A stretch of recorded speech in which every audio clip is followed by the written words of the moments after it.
వచ్చిన గడ్డ గణేష్ గడ్డ.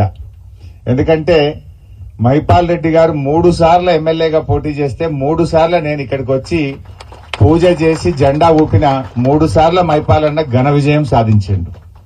అట్లనే ఇలా వెంకట్రామరెడ్డి గారి వాహనాలకు కూడా గణేష్ గడ్డలో పూజ చేసి వాహనాలకు జెండా ఊపినం. తప్పకుండా మహిపాల్ రెడ్డి బాటలో వెంకట్రామరెడ్డి గారు ఘన విజయం సాధిస్తారనే నమ్మకం నాకున్నది. నిజంగా కూడా మెదక్ పార్లమెంట్ అంటే బీఆర్ఎస్ పార్టీ అడ్డా. ఇది 2004 నుంచి ఇప్పటిదాకా వరుసగా బీఆర్ఎస్ పార్టీ గెలిచింది. 2004 నుంచి 2024 ఇప్పుడు 2004లో జెండా ఎగిరేసినాం. 2024లో కూడా ఖచ్చితంగా బీఆర్ఎస్ పార్టీ జెండా ఎగిరేస్తుంది. ఇది ఎప్పుడు కూడా మనకు ఓటమి లేదు.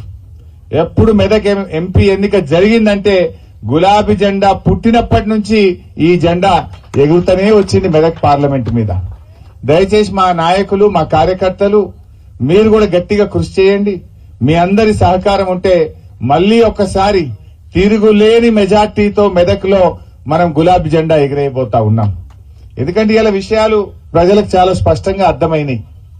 కాంగ్రెస్ ది కూడా అది పాల పొంగు లెక్క అయిపోయింది. గెలిచిండు, ఎంత స్పీడ్ గా గెలిచిందో గంట స్పీడ్ గా తుస్సున కిందికి పోయింది. అది జనాలకు అర్థమైంది. ఎన్నికల ముందు రేవంత్ రెడ్డి గారు నోటితో మాట్లాడిండు, గెలిచినాక ఏమాయ 100 రోజుల్లో హామీలు అంటే నొసటితో వెక్కిరిస్తా ఉన్నాడు. ఒకటన్నా జరిగిందా? బాండ్ పేపర్లు వంచిండు, నోటరీ డాక్యుమెంట్లు ఇచ్చిండ్రు, మొదటి అసెంబ్లీలోనే చట్టబద్దత తెస్తామన్నారు, ఇది ఏఐసిసి మాట అన్నారు, ఇది రాహుల్ గాంధీ మాట అన్నారు, మాట తప్పమన్నారు. కానీ ఇప్పుడు ముఖం చాటేసిండ్రు. ఒక్కటన్నా అమలైందా? అందరికీ మోసమే. పేదలకు మోసం, మహిళలకు మోసం, రైతులకు మోసం, నిరుద్యోగ యువతకు మోసం, విద్యార్థులకు మోసం. ఒక్కరికైనా 100 రోజుల్లో హామీలు అమలు చేశారా? అక్కా చెల్లెళ్లకు నెలకు 2,500 రూపాయలు ఇస్తామన్నది కాంగ్రెస్. కానీ ఇవాళ 2,500 ఒక్కరికి కూడా రాలే. 100 రోజుల్లో ఇస్తామన్నారు, ఇవాళకి 120 రోజులైంది. నీ ప్రభుత్వం వచ్చి 120 రోజులైనా ఏ అక్కా చెల్లెకు కూడా ఇవాళ 2,500 రాలేదు.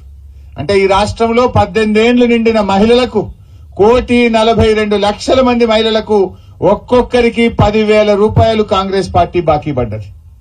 ఇవాళ మీరు పార్లమెంట్ ఎన్నికల్లో మహిళల ఓటు అడగాలంటే మీరు 10,000 రూపాయలు చెల్లించినాకనే అక్కా చెల్లెల ఓటు అడిగే హక్కు ఈ కాంగ్రెస్ పార్టీకి ఉంటుందని మనవి చేస్తా ఉన్నా. పేదలు, నిరుద్యోగుల, మన నిరుపేదలైనటువంటి వృద్ధులు, వికలాంగులు, ఆసరా పెన్షన్లు వచ్చే వాళ్లకు 4,000 పెన్షన్ ఇస్తామన్నారు. డిసెంబర్లోనే ఇస్తా అని చెప్పింది ఎలక్షన్ల ముందు. అవ్వాని పెన్షన్ ఎంత అంటే 2,000 అన్నది ఒక అవ్వ. ఇక డిసెంబర్కి వెళ్ళి 4,000 ఇస్తాం, నీ మన్మడొచ్చి కాళ్ళొత్తుతాడు అన్నాడు అందంగా రేవంత్ రెడ్డి. మరి ఇప్పుడు మన్మడేడవా, నీ 4,000 ఏడవా? ఇప్పుడు 4 నెలల ఇలా రాష్ట్రంలో 42,80,000 మందికి ఆసరా పెన్షన్లు వస్తాయి. వృద్ధులు, వితంతువులు, వికలాంగులు, నేత గీత కార్మికులు, బీడీ కార్మికులు, ఇలా వాళ్ళందరికీ 42 లక్షల మందికి ఒక్కొక్కరికి 8,000 బాకీ పడ్డది కాంగ్రెస్ పార్టీ. ఏ ముఖం పెట్టుకొని పోయి ఇలా వృద్ధులు, వితంతువుల ఓటు కాంగ్రెస్ పార్టీ అడగాలి? అంటే పేదలకు మోసం. నిరుద్యోగ యువతకు ఏం చెప్పిండ్రు? నిరుద్యోగ యువతకు మేము రాగానే నెలకు 4,000 రూపాయలు నిరుద్యోగ భృతి ఇస్తాము అన్నారు. నేను మొన్న అసెంబ్లీలో పట్టుకొని అడిగిన, ఏమాయ మరి గెలిచిండ్రు, నిరుద్యోగ భృతి ఎప్పుడు ఇస్తారు అని అడిగిన. ఉప ముఖ్యమంత్రి భట్టి విక్రమార్క గారు అంటాడు, మేము ఏడా చెప్పలేదు అంటాడు. మేము నిరుద్యోగ భృతి ఇస్తామని ఎలక్షన్లలో గాని మా మేనిఫెస్టోలో గాని మేము ఆడ చెప్పలేదు అని సావు కబురు సల్లగా చెప్పినట్టు నిండు అసెంబ్లీలో అబద్దాలు చెప్పిండు. ఎన్నికల ముందు ప్రియాంక గాంధీ వచ్చి చెప్పింది, రేవంత్ రెడ్డి చెప్పిండు, వాళ్ళ మేనిఫెస్టోలో పెట్టిండ్రు నిరుద్యోగ యువతకు 4,000 ఇస్తామన్నారు. ఇవాళ యువతను కూడా మోసం చేసిండ్రు. మీరు ఎవరికి మేలు చేసిండ్రు? రైతులకు ఏం చెప్పిండ్రు? మీరు రైతులకు 5 హామీలు ఇచ్చిండ్రు. మేం గెలవంగానే 15,000 రైతు బంధు అన్నారు, మోసం. మేం గెలవంగానే వడ్లకు మక్కలకు 500 బోనస్ అన్నారు, మోసం. మేం గెలవంగానే వ్యవసాయ కూలీలకు 12,000 అన్నారు, మోసం. మేం గెలవంగానే 2 లక్షల రూపాయలు రుణమాఫీ అన్నారు, మోసం. మేం గెలవంగానే కౌలు రైతులకు 15,000 అన్నారు, మోసం. మేం గెలవంగానే కేసీఆర్ కంటే మంచిగా 24 గంటల కరెంట్ ఇస్తామన్నారు, 24 పోయి 14కి వచ్చింది, మోసం. అన్ని మోసాలే. అందుకే ఇవాళ ఏమైంది? ఎలక్షన్ల ముందేమో అందంగా నోటితో మాట్లాడింది రేవంత్ రెడ్డి. ఏమైందా నీ హామీలంటే ఇవాళ నొసటితో ఎక్కిరిస్తా ఉన్నాడు రేవంత్ రెడ్డి గారు.